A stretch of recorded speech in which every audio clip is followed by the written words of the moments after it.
Live na live po nating makakasama ang mga kinatawan ng Philippine Public Service Leadership Awards na sina Miss Rachel Baltazar, General Manager of Connective Magazine, and Mr. Joel Osorio, Connective Magazine Production Manager. Hello po! Maraming salamat po. Nakarating po kayo. Dinayo niyo pa po ang aming tanggapan para po kayo makarating. Philippine Public Service Leadership Awards 2026 is presented to Persida Acosta's Legal Advice, PALA, for outstanding and significant achievement and legal advice channel. Signed by Maria C. Radala, BSc, CPT, CNCS, Awards Chairman. Yay!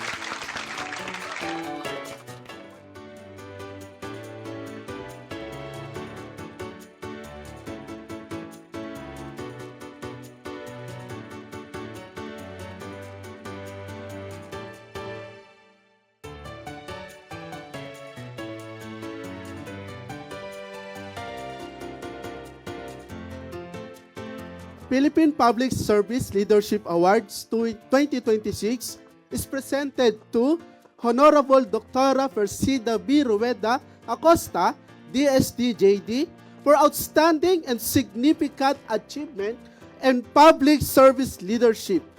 Signed by Maria C. Radala, BSc, CPT, CNC Awards Chairman. Congratulations po.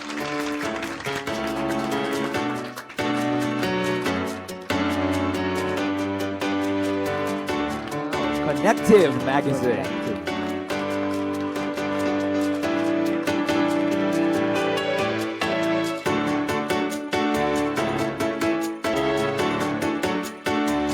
Sa Philippine Public Service Leadership Awards, mabuhay po kayo. Naway pagpalain po ng Diyos Ama ang inyong lahi, ang inyong binhi, para lalo kayong makapagbigay inspirasyon sa aming mga lingkod bayan. At talagang nakakatuwa po. Ito, meron pa pala kayong magazine. Yes. Ayan. Ayan. Talagang Nasa page 56 po yun.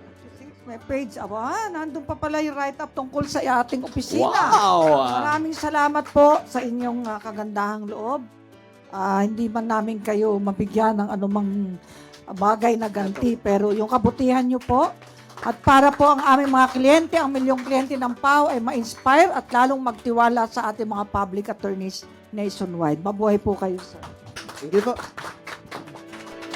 Maraming salamat po, Philippine Public Service Leadership Awards. Congratulations po, Chief!